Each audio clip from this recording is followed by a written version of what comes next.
I have a company that I started 5-6 years ago with a group of other people. We've been growing this company and trying to get it so it's larger and more successful. And we're trying to take certain actions to get more funding and get more people involved to try and grow it. Some of the people I'm involved with this company are not aware of Abraham. They're not open to it right now. I'll get rid of them. Pardon.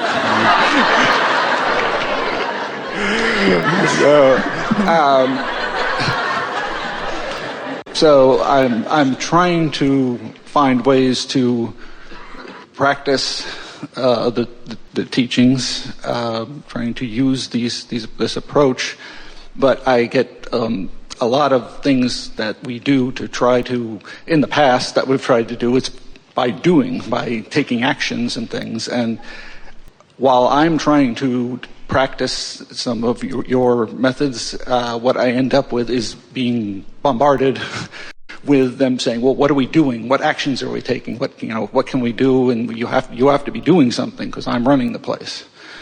And I wanted to know if you had any advice for me on how to deal with this. We are glad you laughed when we were playing about getting rid of them, because that would be a rather conditional love, wouldn't it? Yes. If we can get everyone lined up to be just the way we want them to be, then we'll all feel better. But there is value in the diversity. And also, we want to really help you feel that they don't need to know what you know in order for what you know to make it all work. In other words, if you know it, whether they know it or not, you can hold to your vision. The question is, does their not knowing it keep you from knowing it? No.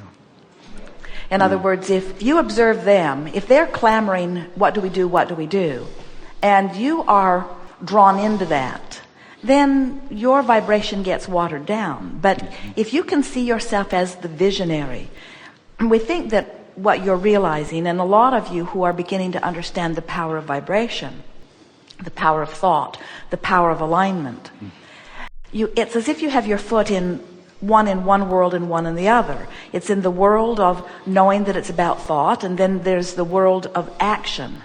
And they do not violate one another. In other words, we are not encouraging you to step away from action. We're just encouraging you to let your thoughts be dominant for you. And it sort of carries on with what we were talking about this morning. And so let's take all of that to a new place, because that's what your question is asking for. We talked about holding the vision. We talked about holding your attention upon what's in your vibrational escrow. And that's the tricky part about getting over what is itis, isn't it? That's the tricky part. That's the tricky part about letting go of what is so that you can move on to what's in your vibrational escrow. The tricky part is holding the vision, holding your thoughts upon what's in your vibrational escrow, even though what is clamoring in your face. That is the crunch time in all creation. So let's talk about it on a number of topics. Let's say someone is sick and how they feel is clamoring in their face. What they've put in their vibrational escrow because of the sickness is a really brighter, bigger vision of well-being. And so it's not easy to focus upon what's in vibrational escrow when what is so dominant. And yet that is the key. And the answer to it is, in the privacy of your own mind, when no one else is around, or no one contrary to what you know is around, you focus for the pleasure of the focus on your business as you see it, as clearly as you can see it. If you could, for every minute that you're focusing on what is, spend a minute focusing upon what is becoming, in a very short time you'd feel it shift. But you don't even have to match it minute for minute, because there's so much more leverage in thought vibration. What we've noticed as we've been playing with so many of you is that the people who are around you feel so important, and you are so accustomed to focusing upon them and responding. You don't even often agree with them, but you're still responding to what they're doing. And so your response to what they're doing is time spent in contradiction of being a vibrational match to what's in your vibrational escrow.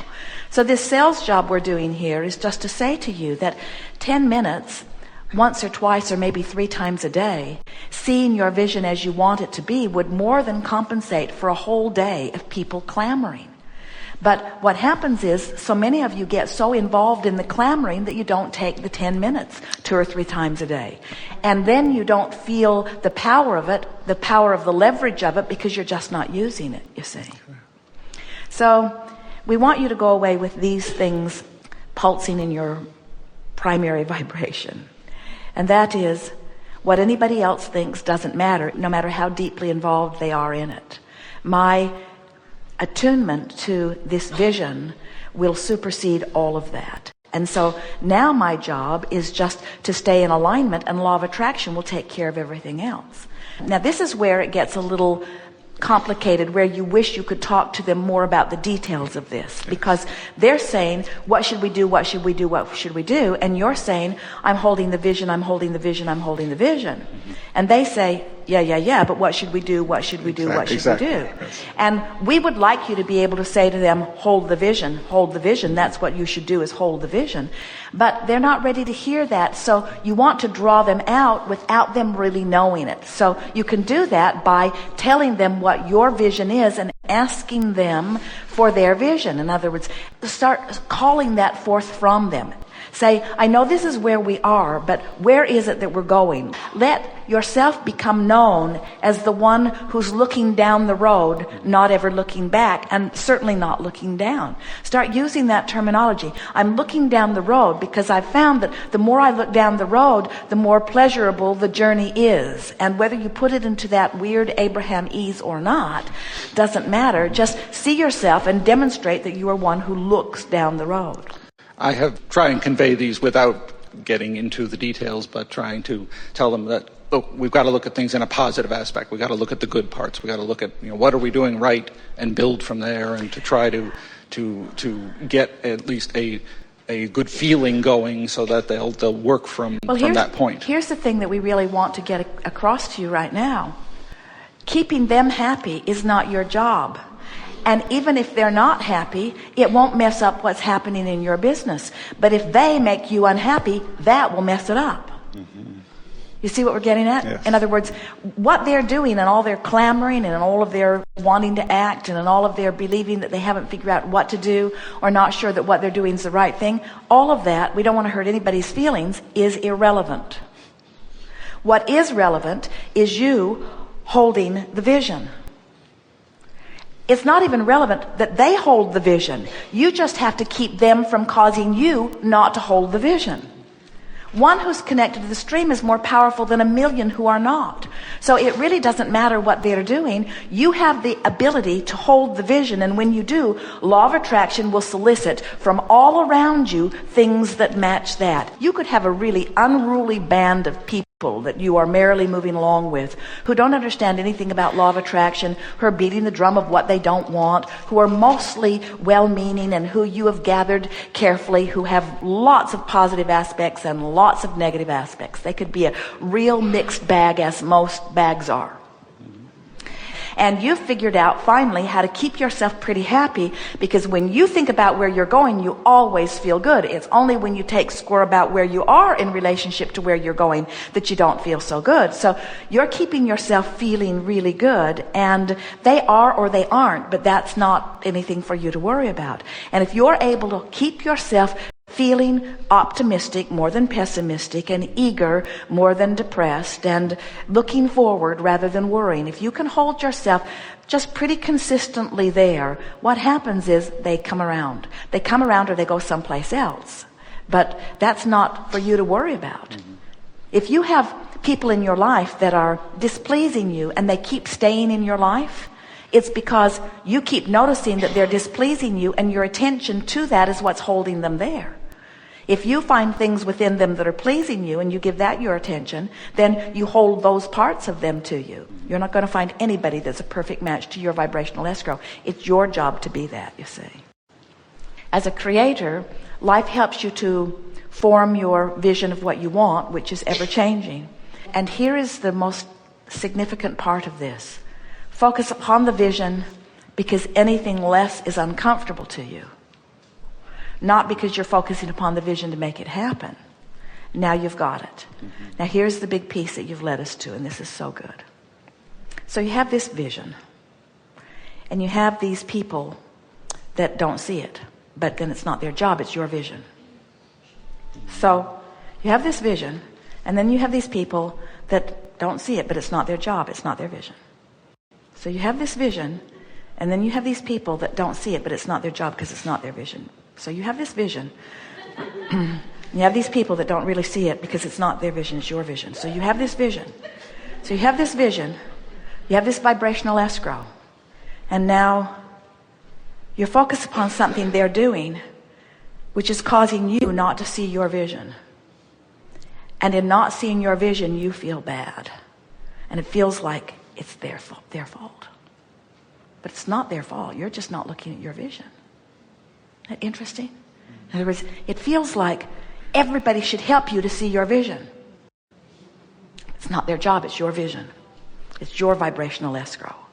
And even in those co-creative experiences, even when you have people that you've gathered together as a team, if you can just let them be the team, but it's your vision, and you can just hold true to your vision and not ask what really is the impossible, which is to ask anybody else to shore you up or support you.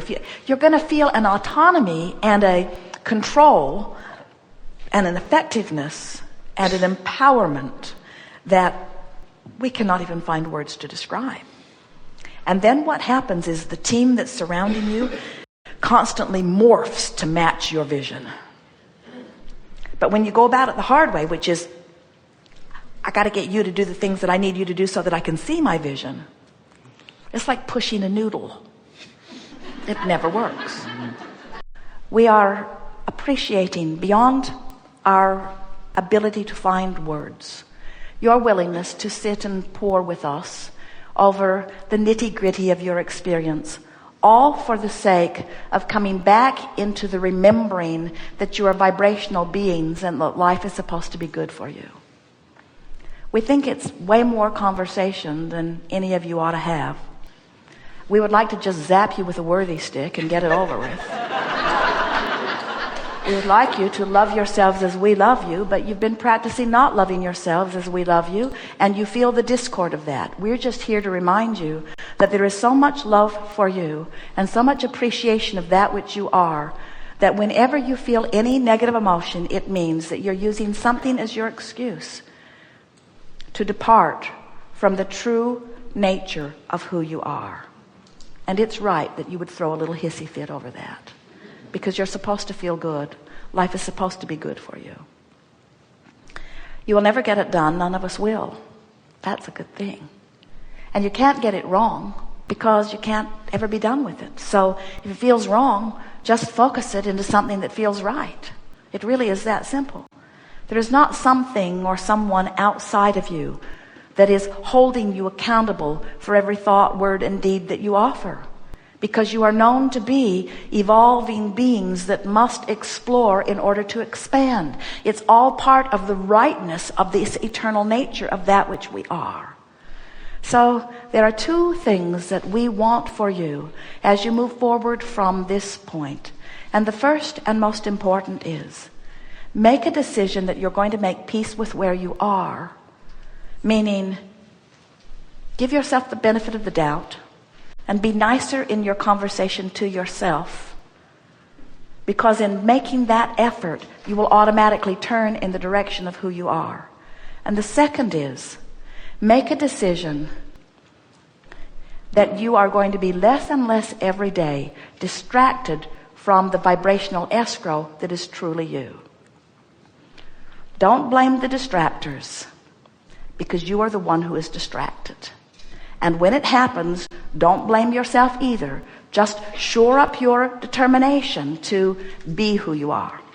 And we only say this to you because you're working so hard at life that you're making your stream go really, really fast. And when you got a fast moving stream, you sort of got to go with it, or life isn't fun. And it's supposed to be fun.